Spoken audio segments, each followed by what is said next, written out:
Malakas na malakas yung ugong-ugong ngayon sa social media na ito raw TNT tropang 5G. Hindi lang to si Cedric Barefield ang kukunin nila sa trade kundi mas kina si Shawnee Winston. Parang bubuo daw ng super lineup itong TNT tropa at nabalitaan na raw to ng kampo ng San Miguel. At yan ang dahilan kung bakit sila ay gagawa rin ng hakbang kung saan kukuha din ng matitinding players itong SMB para makontra itong pagpapalakas ng tropa. Ayon do sa mga reports, ito raw San Miguel ay kukunin na itong si Kate Flores mula dito sa Titan Ultra at palak din daw ng San Miguel na ma-acquire na itong si Missy mula sa Terra Firma Jeep. So kung dalawang players yung kukunin ng tropa, dalawa rin daw yung kukunin ng San Miguel para makontra ito.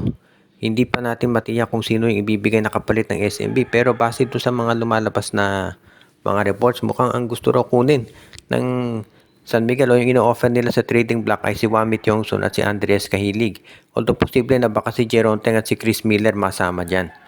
Pinag-iisipin pa raw ng SMB kung sino yung mga i-offer na players pero ang maliwanag dito, hindi raw papayag yung SMB na basta nalaman nila panoorin itong gagawing pagpapalakas ng TNT tropang 5G. Kaya gagawa sila at gagawa ng paraan para sila ay makabawi din. Ngayon, ito ng mga San Miguel, of course kung titignan natin yung lineup nila, ang lakas, nanalo nga sa Philippine Cup. Pero alam nila na pag itong si Shawnee Winston at si Barefield napunta sa TNT, abay sobrang lakas yan pang Grand Slam na. Lalo na kung next year babalik na si RHJ. Kaya nga itong San Miguel talagang gumagawa ng paraan para masiguro na makakasabay sila at yung pagkuha dito kay Kate Flores at dito rin sa iba pang mga players katulad ni Jerica Hanmisi ang nakikita nilang solusyon para sila ay makasabay dito sa TNT tropa. At yan naman talaga yung gustong mangyari ni Al Francis Chua. Ang isa pang balita natin ngayon ay ito raw line-up naman ng Converge Fiber XS nakikipag-usap sa Titan Ultra para doon sa posibilidad na ma-acquire itong rights kay Greg Slaughter kapalit ni Larry Moyang at itong si MJ Garcia. Nakikita kasi ngayon ng Converge na medyo kulang pa talaga sila dito sa mga players at kinakailangang dagdagan yung mga talents na magiging available. At sa tingin ko mukhang po pwede na nga itong si Greg Slaughter dyan.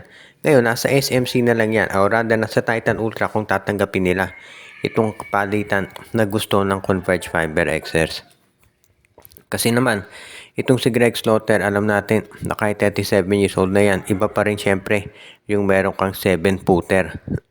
At sinabi kasi nung may-ari mismo ng Titan Ultra na gusto nila si Greg do sa lineup nila para meron silang big man talaga dyan. Ngayon, tignan natin kung anong magiging sitwasyon dito kung papayag talaga itong Titan Ultra sa ganitong klaseng arrangement. Kung sa tingin nila ay sapat na itong i-offer ng Converge si Muyang at itong si MJ Garcia, well, papayag na sila. Pero kung sa tingin ng Titan Ultra ay kulang pa yan, baka i-reject nila yung trade or humingi pa sila ng dagdag na player at draft pick na kapalit.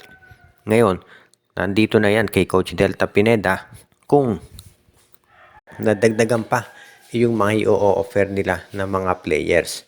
Kasi syempre, hindi naman biro yung makuha mo si Slaughter, pero syempre magdedepende rin yan kung sino naman yung hihilingin pa ng Titan Ultra at kung sa tingin ng lineup naman ni Coach Delta Pineda ay dapat lang na ibigay niya. At syempre marami pang pag-uusapan dito pero ang maliwanag magiging seryoso daw talaga sa talakayan ang dalawang nabanggit na mga team.